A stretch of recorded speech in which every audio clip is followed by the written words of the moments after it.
नमस्कार दोस्तों, technical coaching classes के यूट्यूब चैनल पे आपका एक बार पुनः स्वागत है।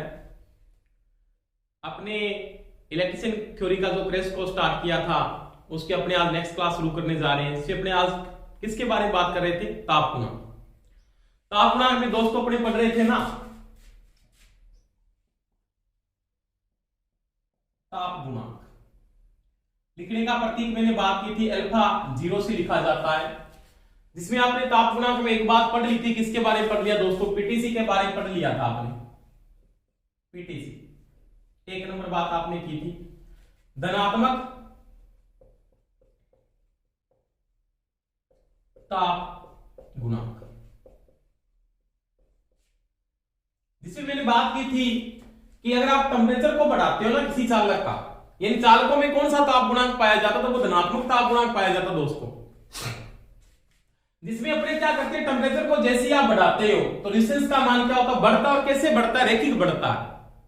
टेम्परेचर का मान आप कम करोगे तो रेजिस्टेंस का मान क्या करेगा? घटेगा। और कैसे घटता है? रैखिक घटेगा। उसके बारे में अपने पढ़ लिया था।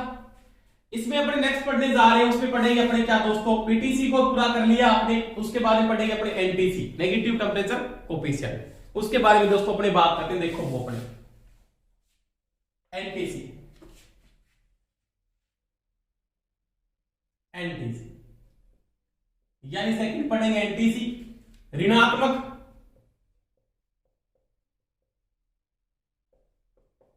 ताप गुणांक। इंग्लिश में क्या बोलते हैं? Negative temperature coefficient. पहली बात नोट करेंगे, ये किन में पाया जाता है? तो ये पाया जाता दोस्तों अर्धचालक व कुचालक। यानी आपको पूछ सकता है अर्धचालक या कुचालक में कौन सा ताप गुणांक पाया जाता, तो वो पाया जाता दोस्तों एनटीसी या ऋणात्मक ताप गुणांक पाया जाता है, नेगेटिव टेम्परेचर कोफिशिएंट पाया जाता है। जिसमें सभी आपके क्या आएंगे? कुचालक आएंगे, और सभी क्या आएंगे आपके दोस्तों? अर्धचालक आएंगे। इसके बाद अगर आपको कोई पूछ लेता तीसरी बात में क्या पूछ सकता है? चालक। चालक का मतलब दोस्तों क्या होता है? कंडक्टर। और कंडक्टर में कौन सा पाया जाता है? कंडक्टर में क्या पाया जाता है? पीटीसी, पॉजिटिव टेम्परेचर कोफिशिएंट, जो अपने कल बात की थी इसके बारे में। अब ये देखो एनटीसी क्या है? एनटीसी का मतलब कि आप टेम्परेचर को बढ़ाते हो, टेम्परेचर बढ़ाने पर इनके रेजिस्टेंस पे क्या प्रभाव पड़ता है उसके बारे में मैं बात करूंगा। अब इसके बारे में जो ग्राफ की बात करें तो इसका ग्राफ आप इस प्रकार से लेके चलते हो, ऐसे। आप जो टेम्परेचर कोफिशिएंट इसका जो ग्राफ बनाते हैं, टेम्परेचर में आप चेंजिंग करोगे। आपने टेम्परेचर में चेंजिंग की ऐसे, ये आपका मान लिया यहाँ पे 0 टेम्परेचर था, 0 डिग्री। ये आपने T1 लिया दोस्तों, ये आपने T2 लिया, ये T3 लिया, ये T4 लिया, और ये आपने दोस्तों T5 ले लिया। आप टेम्परेचर को क्या कर रहे हो? चेंज कर रहे हो। टेम्परेचर के साथ इसका डिस्टेंस क्या होगा? वो भी चेंजिंग में आता है।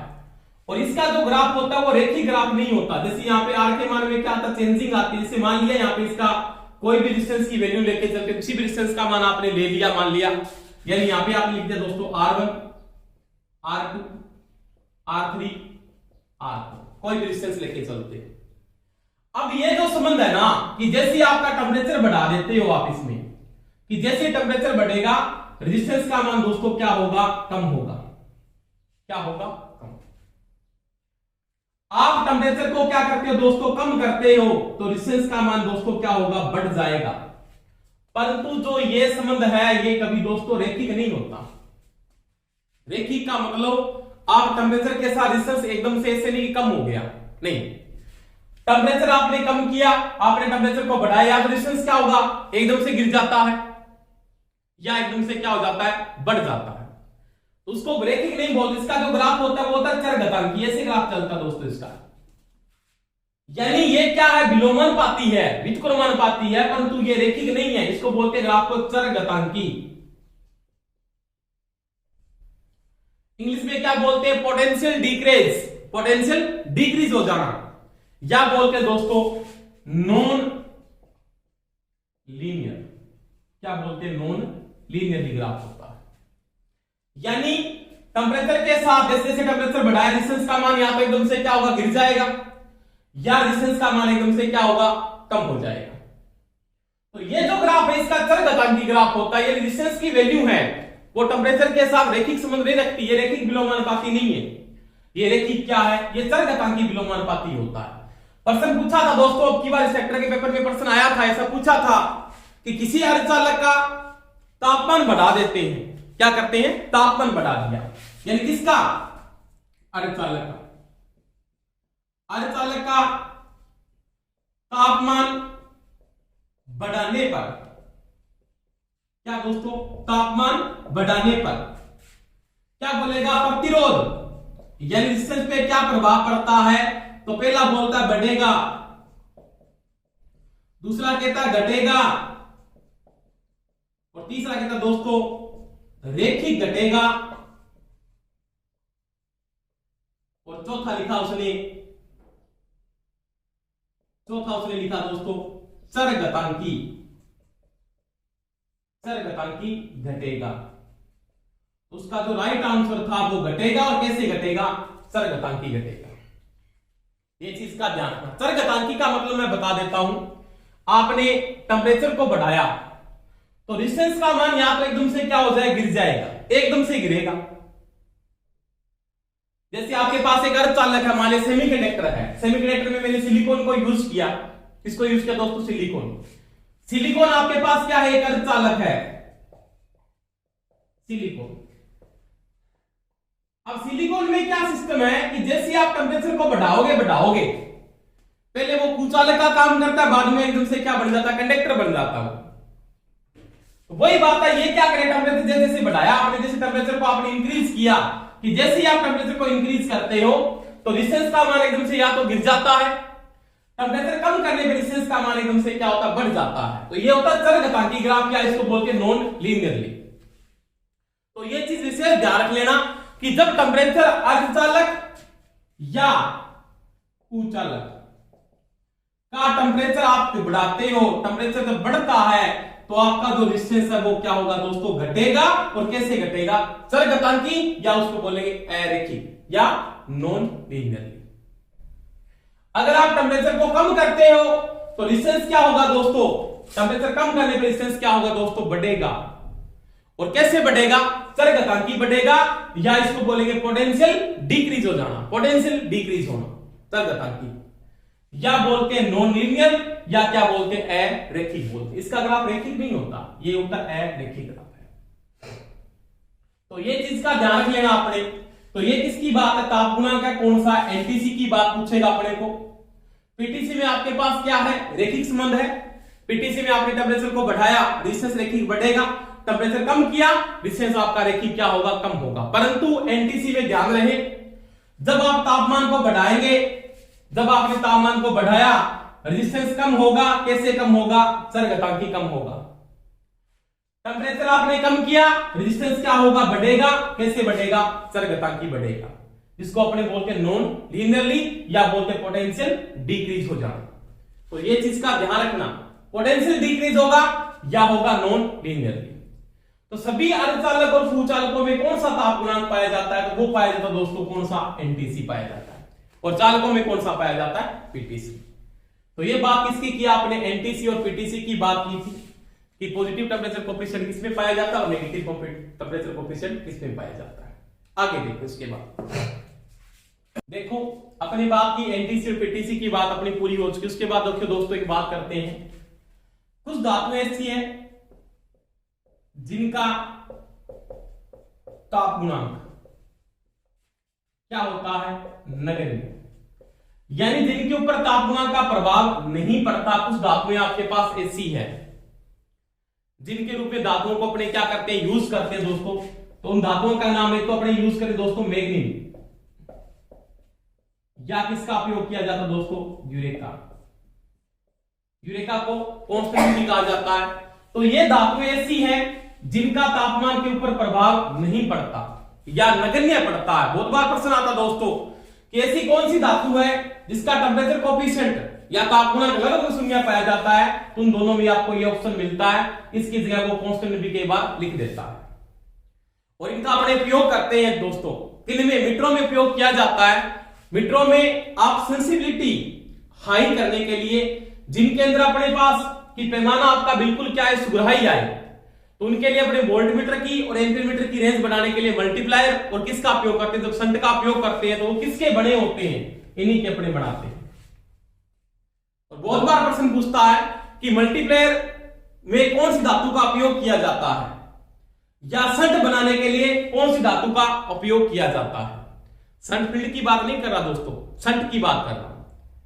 तो बहुत ध्यान रखना, उनमें अपने ऐसी धातुएं उपयोग करेंगे जिनका टेम्परेचर का प्रभाव नहीं पड़े, या टेम्परेचर का प्रभाव दोस्तों क्या पड़े, नगण्य पड़े। तो ये दो ऐसी धातुएं हैं जिनका तापमान लगभग क्या होता है, शून्य होता है। समझ में आ गई दोस्तों बात मेरी। तो ये अपने पढ़ा तापमान में। अब देखो कई बार क्या होता है, अपने 0 डिग्री टेम्परेचर पे तापमान आपको नहीं दिया हुआ, आपको 0 डिग्री टेम्परेचर के ऊपर आपको तापमान नहीं दिया दोस्तों, तो आपको अन्य तापमान के ऊपर अगर तापमान निकालना पड़े, यानी 0 डिग्री पे दिया हुआ है, टेम्परेचर आपका चेंज हो रहा है, अन्य तापमान के ऊपर जब आपको तापमान निकालना, तो उसके बराबर क्या होता है, तो वो होता है अल्फा 1 बराबर होता है 1 अपॉन टी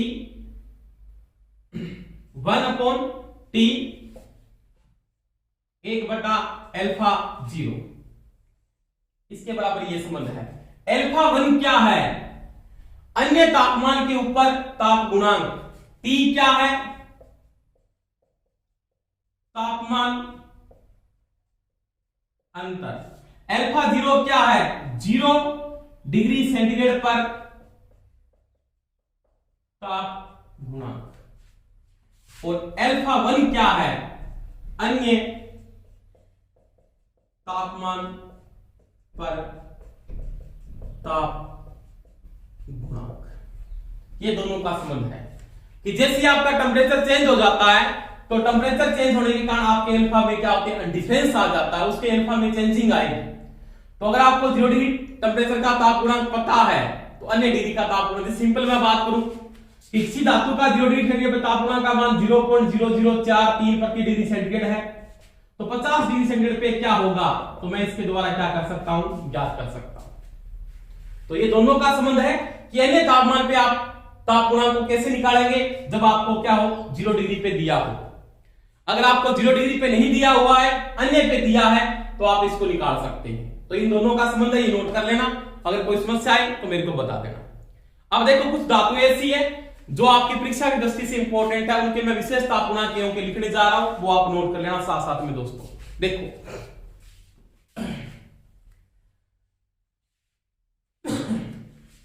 और सभी के 0 डिग्री टेम्परेचर कोफिशिएंट पे लिखा जा रहा है। देखो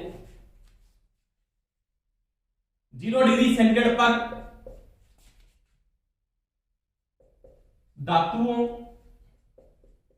का ताप गुणांक, इंपॉर्टेंट मैं लिखा रहा हूं, उनको आपको याद करना पड़ेगा, वो आप ध्यान रखेंगे सभी। एक नंबर आप दोस्तों लिखोगे कॉपर, क्या निकालना, और तांबे का जो ताप गुणांक है, तांबे का जो ताप गुणांक आपके पास है वो है 0.00386 प्रति डिग्री सेंटीग्रेड। ये किसका दोस्तों, कॉपर का। उसके बाद देखोगे आप दूसरा एल्यूमिनियम, एल्यूमिनियम का दोस्तों है एल्यूमिनियम, उसका 0.00429 प्रति डिग्री सेंटीग्रेड। उसके बाद दोस्तों बात करेंगे आयरन यानी लोहा, किसकी बात करेंगे दोस्तों, आयरन यानी लोहे की बात करेंगे, और लोहे का जो टेम्परेचर कोफिशिएंट है 0.0665 प्रति डिग्री सेंटीग्रेड। उसके बाद देखो दोस्तों सिल्वर यानी चांदी, सिल्वर का जो ताप गुणांक आपके पास है दोस्तों वो क्या है, 0.0038 प्रति डिग्री सेंटीग्रेड। इन चार चीजों का आप विशेष ध्यान रखोगे। पूछ सकता आपको कि 0 डिग्री सेंटीग्रेड पर तांबे का ताप गुणांक क्या होता है, एल्यूमिनियम का दोस्तों क्या है, लोहे का क्या है, और चांदी का क्या है। ये आप साथ साथ में क्या करोगे, नोट करोगे, आपको इसको याद करना पड़ेगा। इसका न तो कोई आपके साथ सूत्र है न कोई बात, आपको इनको रटना पड़ेगा, और ये आपको कॉन्स्टेंटली याद होने चाहिए। जैसे कॉपर का कितना है तो आपको पता होना चाहिए 0.00386। एल्यूमिनियम का कितना है 0.00429 प्रति डिग्री सेंटीग्रेड। लोहे का कितना है 0.0665 प्रति डिग्री सेंटीग्रेड। और चांदी का क्या है 0.0038 प्रति डिग्री सेंटीग्रेड। कुछ मैं लिख रहा हूं दो धातुएं और जिसके रूप में आप किसको यूज करेंगे अर्धचालक। ये सिंपल बात है। आपके पास अर्धचालक क्या है अर्धचालक। अर्धचालक में किसको यूज करते हैं सिलिकॉन का ध्यान रखना एक तो किसका दोस्तों सिलिकॉन। और सिलिकॉन का जो ताप गुणांक है ना वो कितना है वो दोस्तों माइनस है 0.07 प्रति डिग्री सेंटीग्रेड। 0.07 प्रति डिग्री सेंटीग्रेड। उसके बाद देखो दोस्तों जर्मेनियम का इसका जर्मेनियम